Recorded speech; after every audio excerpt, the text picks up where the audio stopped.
Hello and welcome. Author Ezra Dyer posted a story about a joyride in a fighter jet that went very wrong. It all started when a French defence industry employee was about to retire and his workmates gifted him a ride in a Dassault fighter jet. I mean, who wouldn't like that? Imagine you work hard your whole life and when it's time to retire, your co-workers want to give you something memorable. This was going to be memorable, but for the wrong reasons. A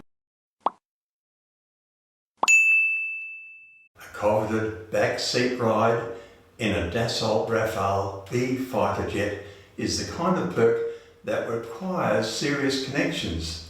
Not only was he to experience a ride in this fast jet, but also a ride in its Martin Baker Mark 16 ejection seat. Since this treat was to be a surprise, the recipient didn't get much of a briefing on what to expect. His G-suit pants weren't on correctly, his seat harness wasn't tight, and his helmet and oxygen mask were unbuckled as the plane taxied to the runway at Saint-Dizier 113 Airbase. He was so nervous that his heartbeat was around 140 beats per minute just from climbing into the plane. He was excited. Our reluctant goose did get medical clearance from a doctor, but only 4 hours before the flight, and with an important stipulation: no negative Gs. The fighter pilot, being a fighter pilot, probably thought he was taking it easy as he pulled into a 47-degree climb, and that generated a 3.7 G load, which crushed pilot and passenger into their seats. When the plane started to level off, things got real panicky in the rear seat, as a negative 0.67 G load caused the ill-buckled passenger to feel like he was about to fly out of the cockpit, which shortly thereafter he did. Apparently, the quick and dirty safety briefing failed to properly emphasise that the fact that the black and yellow stripe loop in the middle of the seat between his legs was not a grab handle, but the trigger for the ejection seat.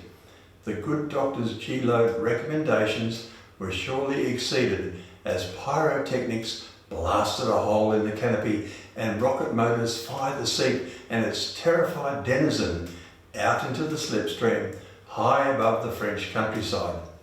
Around about the time our hero took to the skies in his very own chairplane, the unbuckled helmet parted ways with the miserable noggin it was pledged to protect.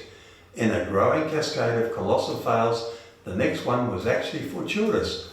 The pilot's own ejection seat malfunctioned. When either the fore or aft seat in a Rafale is triggered, the second one is supposed to follow automatically, on the theory that if one crew member makes an unscheduled departure, there's probably a good reason for the other to promptly join the exodus. Indeed, after the world's unhappiest retiree bid adieu, pyrotechnics blew a hole in the pilot's canopy. However, the first ejection damaged the front seat such that it didn't eject, and the pilot was actually able to land the new alfresco fighter jet. At which point, the pilot beat it fast away from the aircraft for fear that the dud seat would, like so many flights had done, take off late. In fact, nobody was allowed near the plane for 24 hours after it landed, just in case the pilot's seat rockets fired. As for our unfortunate co-pilot, he made it to the ground with minor injuries and likely a keen desire to never hang out with his old co-workers ever again. The French Bureau of Aviation Accidents report that he never expressed a desire to carry out this type of flight, and in particular on a Rafale.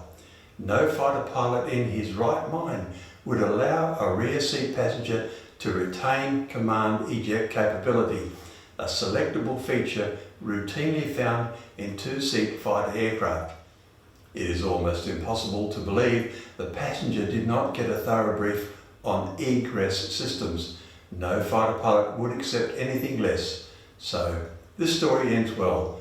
All survived and the aircraft flew again. The passenger has a great story to tell his grandchildren. Pilots replied to the story that it didn't pass the sniff test. What do you think? Post your comments. Please like and subscribe to promote future content.